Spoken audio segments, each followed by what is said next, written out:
Hi friends, I'm Ankit and today I will show you how to switch professional account to private account on Instagram. Friends, due to some reason, if you want to change your Instagram account from professional account to private account, then you simply need to open your Instagram app. Now on your Instagram app, you need to press on the profile picture. Now here you need to press on the three lines.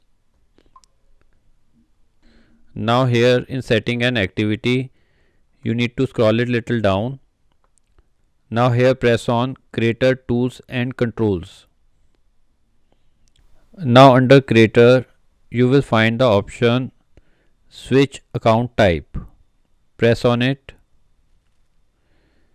Now from here you can select switch to personal account. Now after reading this pop-up, press on switch to personal account, and after that your Instagram account will be changed from professional account to private account. So friends, like this you can very easily switch your professional account to private account on Instagram. I hope you find this video useful.